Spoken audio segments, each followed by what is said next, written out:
Hey guys, it's Meg Vanderbilt here, and first of all, I want to thank you guys for watching, sharing, and liking our Pastor Wife, Pastor Life Facebook page.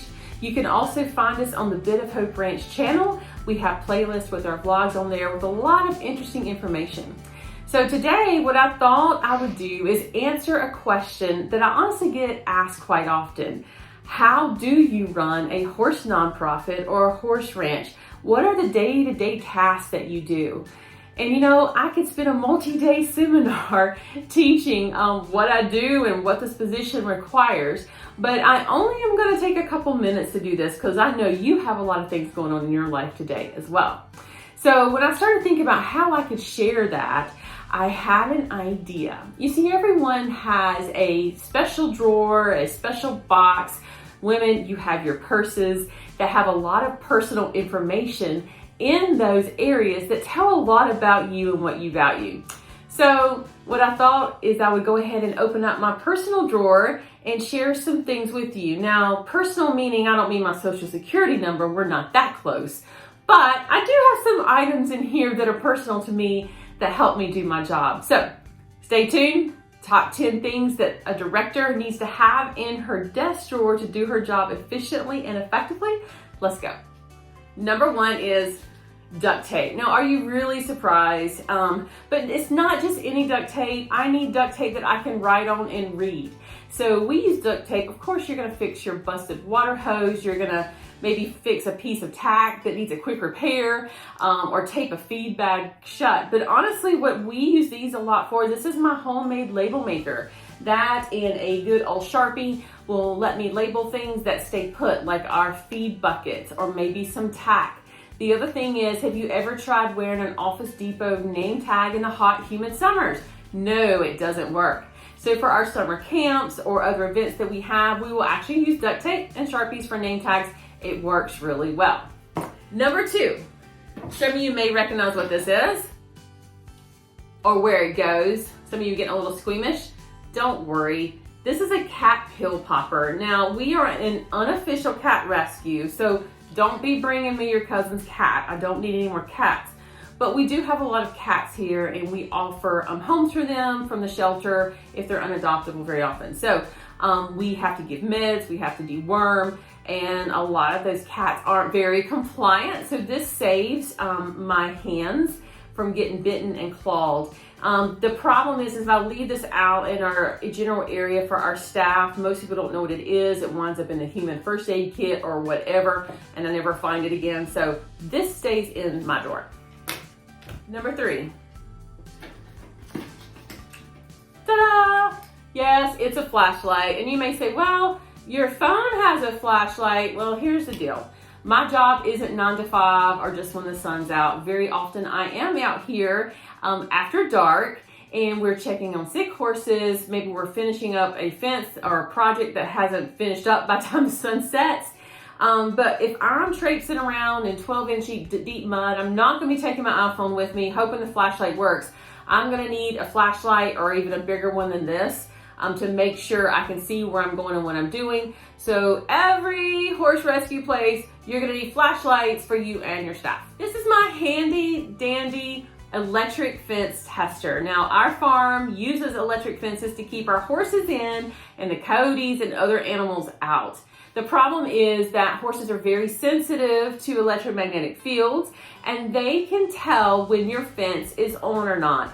We have a hard time telling unless we give it the whole hand test, which I don't enjoy doing that. So I enjoy using my fence tester. It's very cool. You just go up and you touch the fence with it, you push the button, make sure it has a battery in it, it lights up and it tells me if my fence is on or not. So we do this usually weekly, or especially after a storm, or if a horse we see is pushing on a fence, then that's an indicator that we might need to check our fences. Number 5. All right, so we're gonna get personal on this one. Everybody knows what this is, baby powder, talc powder. Well, you know, when you're out here in the summer and it's really, really hot, a lot of things stick together that shouldn't be sticking together. And if you've worked outside at all in the heat, you know exactly what I'm talking about. So, not gonna get much more descriptive of this, except if you don't want things to stick together, you're gonna wanna make sure you have access to some of this. All right, speaking of other beauty products, this is another one that I cannot live without. My chapstick. Try talking in a dusty environment for hours on end and see how your lips feel. Number 7, moving away from beauty products, and now we will talk about security, is I have lead that we keep obviously at the ranch for protection as well as from other things. So we do have wild coyotes and other potentially rabid animals out here that we may need to take care of. We also unfortunately may have an animal who is suffering that we need to step in and intervene very quickly. And of course, it's great personal protection as well. So don't think I need to say much more about that, but definitely as a director of a horse nonprofit or a horse rescue ranch, this is something you want to have access to. Number 8, scissors. And you're like, well, sure, every office needs scissors, but I need scissors that are labeled. This actually says Meg's Scissors. And the reason is we use scissors out here at the farm for a lot of things. We cut the horse's manes and tails. We open feed bags with them. We cut hay strings. There's a lot of things that our scissors do, and they have a tendency to walk off from time to time as well. So I need to know that I have a pair of scissors in my office that does not have mud, blood, or manure on them, so I can use them for what I need in my office. So whoever takes these scissors is going to be in trouble. Number 9, this is an unusual one. It's actually called a Lynch Pen if you're looking for the real name for it. It's been called a lot of names depending on if it snaps on a body part or a finger by mistake. So I do have a love-hate relationship with this. If you're not familiar with these connect to your tractor implements, so they hold your buckets on or your forks. And the reality is sometimes they do fall off and then you don't have one when you need one. So I'm making a habit of keeping at least one of these in my drawer so I know that I always have it. But you know, it's not just for the tractoring part that you can do. In a pinch, no pun intended, you can actually use it as a binder clip, and I have been known to do that as well. So again, love-hate relationship, because if you've ever been bitten by one of these, you know exactly what I mean. Number 10. This is one of my favorites, and I'm sure this is no surprise to many of you, is Postit Notes. I have a lot to keep up with in terms of the horses, the animals, the staff, the fundraising, the donors, the volunteers. And my brain honestly can probably only handle about 3 Postit Notes worth at a time. So instead of just forgetting the important stuff, I write it down and I can always access it.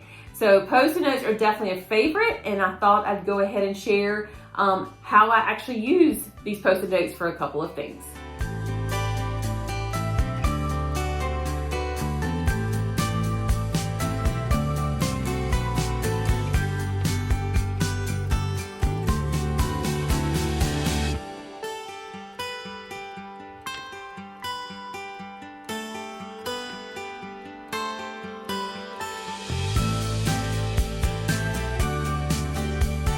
I'm sure you guys have special spaces in your work area or your home with items that describe you, and I'd love to hear about them. So feel free to comment below and share with us some of those crazy items that we might find in your space as well.